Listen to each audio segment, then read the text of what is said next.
আমার দেবদাসী অন্তরে করছে শ্বশুর বাড়ি থেকে তবে না বলেছি মা আমার সে বেহুলা কোনোদিন অন্তর করতে পারবে না।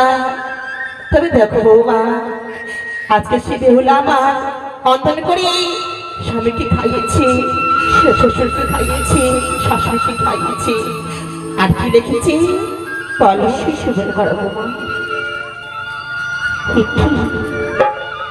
এই চতুর্থ প্রহরে না না চতুর্থ প্রহরে আমি এই কথা মাকে কি করে বলবো? মা গো, এই চতুর্থ প্রহরে আর কিছু লেখা নেই মা। আর কিছু লেখা নেই? তুমি যে এখন বললে চতুর্থ প্রহর, তবে তুমি বলতে বলতে কেন এমন করে তুমি শুভ এনেছো?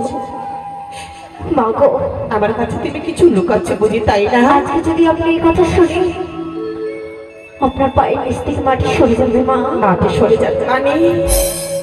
তুমি এমন কেন কি বলতে চাইছো আজকে যে শুনলে আমার পায়ের নিচ থেকে মাটি সরে যাবে? বেশ মা, তবে আমি তোমায় বলছি, বলো। চতুর্থ প্রহরে বেহুলার স্বামীকে দর্শন করে কালে চাপিয়ে তার স্বামীকে নিয়ে ভেসে চলেছে আপনাকে ভগবান জলে।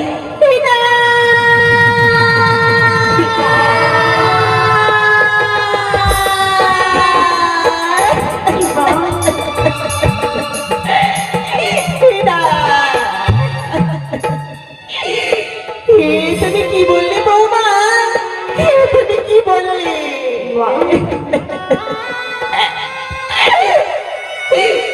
সবশেষ আবার সবশেষ। আশা করেছিলাম আমি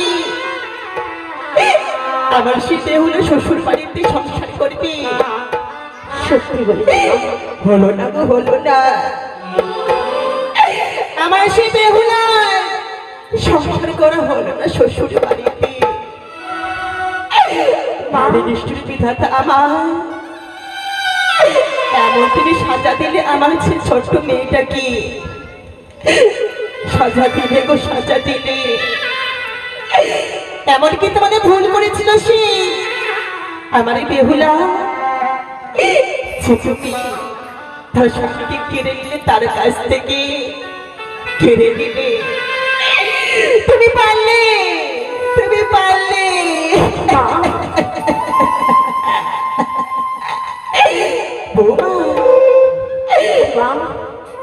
আর তোমরা বিলম্ব না করে আমার কাছে রামপানাকে পাঠিয়ে দাও। বেশ মা, আমি অতি শীঘ্রই পাঠাবো।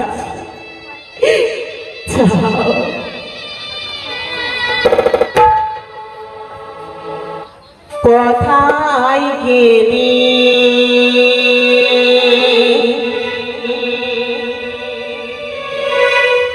ও রামপানা?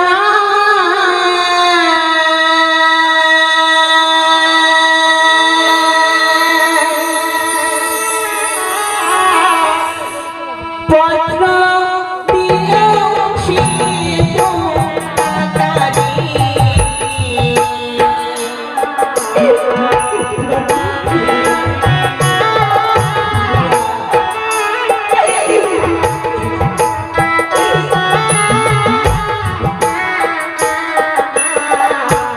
কোথায় গেলি ওরা পত্র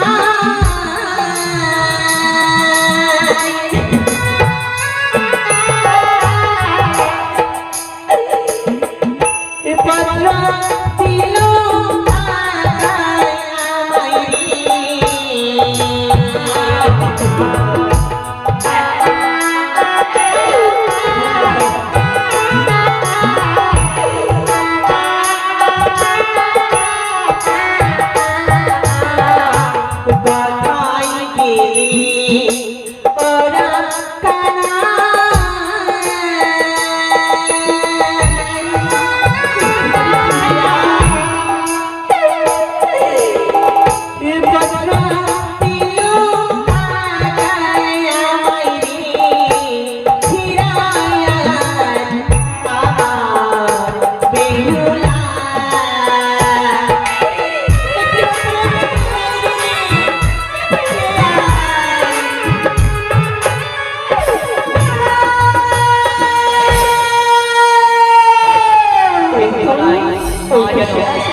বাবু ও যাবে না মা থাক বাবা থাক। কি মা শহরে বললাম জননী বলতে পারো কেন তুমি কাঁদছো মা? তবে জানিস রে আজকে যে আমাদের কপালে ভেঙেছে রে কপাল ও জানিস না বলি কেন? আশা করে দিলাম বেশ চম্পলাতে হ্যাঁ বেহুলাকে হ্যাঁ সুগন্ধ সে আমার বেহুলা আমার কপালে। কেন মা সে তো সুখেই আছে। তবে জানিস রে যখন আমি ছয়টি বৌমাকে নিয়ে একে সেখানে শুকাচ্ছিলাম চন্দ্রবৃক্ষের তলায়, হ্যাঁ হঠাৎ করে সে মনের কাছে এসে সে পত্র দিয়ে গেছে। কি বললে? হ্যাঁ রে আরে কাপড়ের টুকরো বানায় দেখ তো এই পত্রে কাপড়ের টুকরো পত্রে আমার কি লেখা রয়েছে? সর্বপ্রথমে রইল আমার মাতা পিতার চরণে প্রণাম, বাহ তারপরে রইল সকলের চরণে প্রণাম। হ্যাঁ আমি বেহুলা দাদা, হ্যাঁ এ কি লিখেছি? এমন কি ভাই? প্রথম প্রহর গেলে আমার স্বামীর সাথে বাক্য লাভ করতে, তারপর দ্বিতীয় প্রহর গেলে আমার বাস দর্শন করতে, বাহ আমি চমৎকার। তৃতীয় প্রহর গেলে আমার রন্ধন পরিবারে, চতুর্থ প্রহরে এমন কি ধমকে কেটে গেল পাঠ কর। চতুর্থ প্রহরে হ্যাঁ কি বাহ কি ও হয়েছে? আমার স্বামীকে দর্শন করেছে, তার কান্নাকে হয়তো মৃত্যু স্বামী সব খুলে ভেসে ভেসে যাচ্ছে। আমি আমার আশা করি যাবার সে দেবতা না বলে স্বামী প্রাণ রাখছে আমার জন্য। না, না, না, না, না। এ হতে পারে না, এ হতে পারে না, কারা, এ হতে পারে না, এ হতে পারে না, বাবা। আমাদের কপালে ভেঙেছে মা, তোরা বিশ্বাস করলি রে তার শ্বশুর ঠাকুর উপাসনা হতে পারে, নিষ্ঠুর। কিন্তু আমরা তো নিষ্ঠুর নয়। না না না ওই বোনটা দেখলাম হ্যাঁ মেলে দিয়ে তোমার তো ভালোবাসতো, হ্যাঁ রে আমার হাতে তুলে দাও। এই মুহূর্তে ছেড়ে যাবো নদীর কিনারে, ফিরে আসো মা। তবে এসো মা, এসো। এসে ভাবো আমার ছোট্ট বোনের দিকে ফিরে নিয়ে আসবো। চল বাবা, চল একটিবার চল, আমি এগিয়ে যাই, সেই দিকে যাবো, এগিয়ে যাবো সেই নদীর কিনারে ভেসে ভেসে যাই, আমাদের ছোট্ট বোনটি নিয়ে আসবো। চল ভাই চল। বেহুলা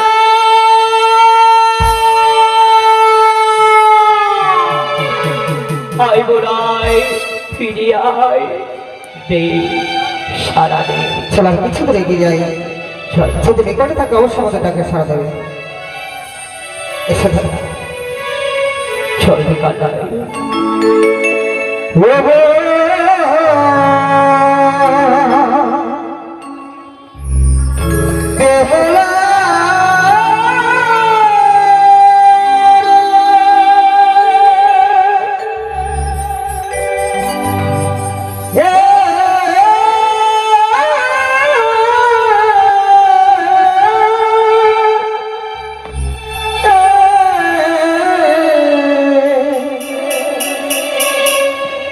ওরে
ঘোড়ায় ফিরে আয়। পেলাম না তন্ন তন্ন করে খুঁজলাম, কিন্তু আমাদের আদরের বোনটিকে কোথাও পেলাম না খুঁজে।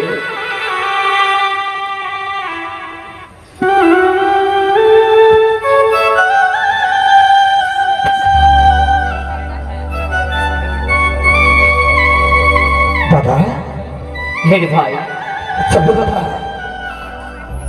জানি না কত ধরে গেলে পাবো তাকে। সত্যি রে ভাই, কোথায় গেলে আমাদের আদরের বোনটিকে পাবো? একবার একসাথে ডাক দিয়ে দেয়। ওই যে আমার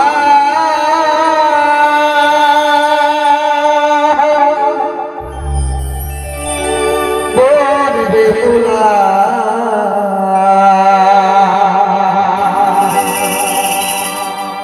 ভেসে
বারে যেন শুনতে পাই আমার দাদির কণ্ঠস্বর। তুমি কি তারা এসেছো আমাকে নেবারের জন্য? না না না, আমাকে একটিবারে সারা দিয়ে দেখতে হবে। যদি তারা আসে, নিশ্চয় আমার ডাক শুনে তারা শুনতে পাবে। দাদা,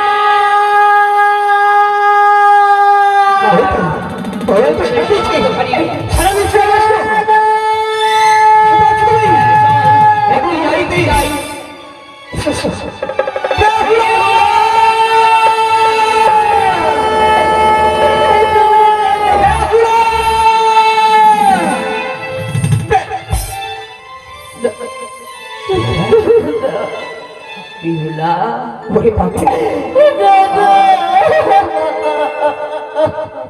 তো এই বদল আমরা দর্শন করতে চাই।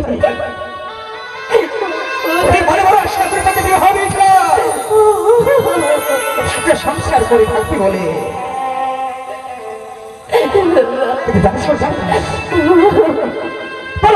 পত্র বাড়ি ছিঁড়ে কাজে দাঁড়াই, সেই পত্র পাওয়া মাত্র পাগল মতো ছুটেছি। মাকে যে কথা দিয়ে এসেছি, পরিবার শাসন পাশার হয়ে গেছে। তাকে ফাঁসি দিয়েছিল অন্যার দলে। চলবো আমাদের সাথে গিয়ে মাঝে দাদা, চলো। আমার শ্বশুর ঠাকুরের নিষ্ঠুর না, তিনি বাসেন না। তবে আমি যে স্বইচ্ছাই গঙ্গার জলে আমি ভেসেছি। আমার স্বামীকে বক্ষে লয়ে আমি ভেসে চলেছি। দাদা, ভুল পথে চলেছিস। তুই হয়তো জানিস না ভোলা, এই পৃথিবীতে একটা জীব ভবলীলা সঙ্গ করে একবার চলে যায়, সে তোমাদের ফিরে আসে না। দাদা, হ্যাঁ আসে না। আর ও তো মরে গেছে, বহু দূরে চলে গেছে। আমার স্বামী মারা যায়নি, সে আমার কাছে জীবিত রয়েছে, সে আমার সঙ্গে সংসার রয়েছে। পাগল কি হয়েছে? ভোলা পাগল করিস না। ওই মৃত্যু স্বামী আমাদের হস্ত তুলে দেয়, অনগ্র দেখা যায় মহাশ্মশান। দাদা, ওই শ্মশানে নিয়ে গিয়ে চন্দ্রের কাছে চিতা জ্বালিয়ে পুড়ে ছাড়কার করবে। অনেক নিয়ম আছে। চুপ করে গেলে তুমি চুপ করো। আমার বাচ্চাদের সাজাও মহাপাপ। তোমরা আমার স্বামীকে পড়াবে, তাই না দাদা? যদি আমার স্বামীকে তোমাদের পড়াতে হয়, তার আগে তোমাদের নিজে হস্তে আমার স্মৃতির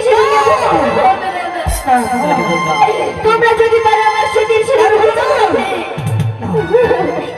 এই কথাটা শুনতে চাইনি তোর মুখ থেকে জানি বেহুলা কিন্তু মা কাছে কথা দিয়ে এসেছিল দাদা মাঝে তার জন্য কেটে কেটে পাগল হয়ে গেছে তোমরা তো রয়েছে দাদা। চলো ও ঘরে ফিরে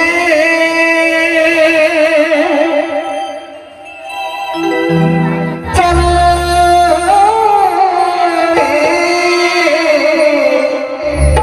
দাদা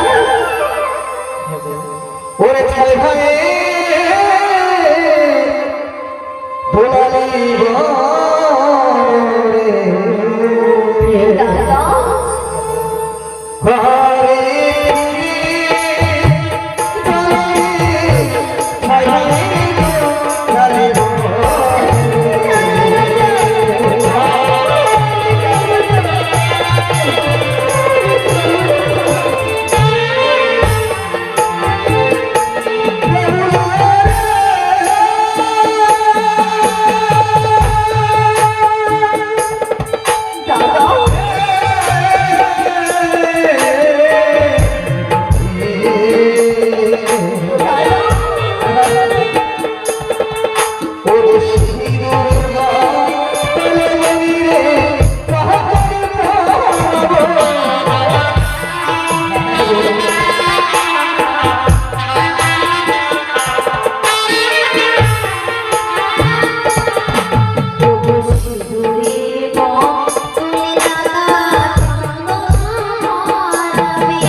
ওই শ্বাসের পথে বাক্য লাভ করতে না তোমরা ফিরে যাও স্বামীর মতো আমার সঙ্গে ভালোবাসা করতে পারবে না কিন্তু জানিস দাদা তুই আমাদের ছোট্ট বোন একই রকম আমরা তোর কষ্ট যখন সহ্য করতে পারছি না দাদা মা জনমের সারাটি বিশ্বে জেগে জেগে এই মেলেনি তৈরি করেছি পরে ভালো করাবে না আই বলা তোকে সেবা দিই সেবা